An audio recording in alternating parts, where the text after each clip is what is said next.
안녕하세요. 1월 14일 매일 성경 함께 나누겠습니다. 한 문장 요약입니다. 기본 금인은 이스라엘의 종이 되며 하나님의 집을 위해 나무를 패며 물을 길던 자가 되었다. 자, 첫 번째 문단입니다. 이스라엘은 사울 후에 기본 사람들이 이웃에 거주한 자임을 들었게 됐고요. 모든 족장은 회중에게 기본 사람을 살려야 한다고 했습니다. 왜냐하면은 먼저 언제요?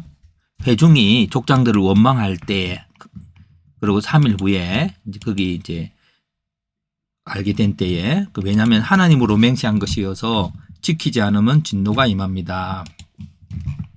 다민족이지만 그렇게 지켜야 한다는 겁니다. 두 번째, 이스라엘은 기본 거민들이 이스라엘의 종이 되며 회중을 위해 나무를 패며 물을 길도록 했습니다. 먼 곳에 왔다고 속여 계약하게 되었기 때문이죠.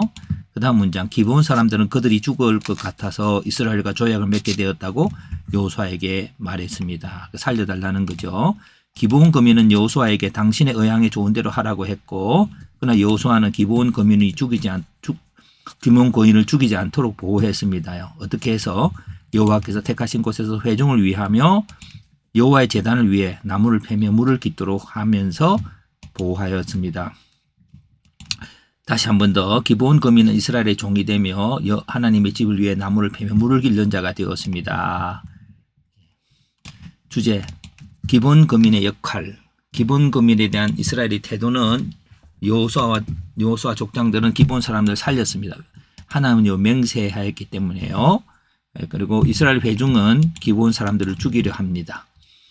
기본의 역할은 대를 이어 이스라엘의 종이 되었고, 여호와께서 택하신 곳에서 회중을 위하며 여호와의 제단을 위해 나무를 패며 물을 길는 자들을 일을 하도록 했습니다. 역할의 근거는 너희가 먼 곳에서 왔다고 속여 계약하기 때문이라고 본문은 말합니다. 그래서 오늘 우리가 하나님으로 맹세하였으므로 우리가 서로가 중간에 어떤 다른 일이 일어나도 우리가 서로 결혼의 약속이든 또 인간과의 관계의 약속이든 그 약속을 지켜가야 할 것입니다. 지켜갈 때 하나님의 축복하심이 있을 것입니다. 해석, 여호수아는 기본 거민들이 자신들과 가까운 곳에 사는 민족임을 알게 되었다. 그러나 이미 하나님으로 맹세하고 그들을 받아들이기로 한 것이며 이것을 어기면 하나님께서 저주하실 것임을 알기 때문에 그들을 받아들입니다. 여호수아는 기본 사람들을 죽이자고 하는 것을 거부하고 그들을 살립니다. 그러나 그들이 속여 계약한 것이므로 이스라엘의 종이 되며 여호와의 제단을 위해 나무를 패며 물 깃는 자가 되도록 하였습니다. 우리 질문과 적용.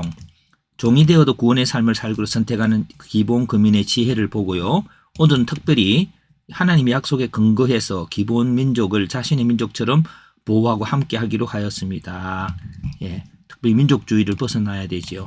그런데 오늘 여기서 다음 여러 가지 본문에 사울은 기브온 거민을 학살합니다.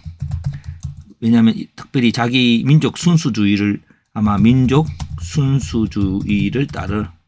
따르려고 히틀러처럼 그랬겠죠. 그래서 나중에 3년 기근을 통해 다윗이 그것을 알게 되고, 그리고 사울의 자손 7명을 죽임으로써 비가 오게 됩니다. 역시 지금 이 시대에도 어떤 민족 혈통주의, 안 그러면 자기 팝을 이면 자기의 어떤 그 지지 기반을 하는 그 어떤 중심으로서의 견고한 어떤 것을 하기 위해 다른과 배타적인 삶을 살게 되는데, 특별히 기본 민족들을 받아들이고 그들 하나님 앞에서 보호하기로 하는 그 계약들이 있습니다. 그리고 앞으로 나오겠지만 이 기본 민족을 보호하는 전쟁에서 하나님은 이스라엘로 가나안 영토를 넓히도록 하는 그런 계기가 되기도 합니다. 어쨌든 종으로 존재하는 이 기본을 이스라엘 민족 전체가 보호함으로써 이스라엘의 하나님 축복이 머물게 되는 것들을 보게 될 것입니다.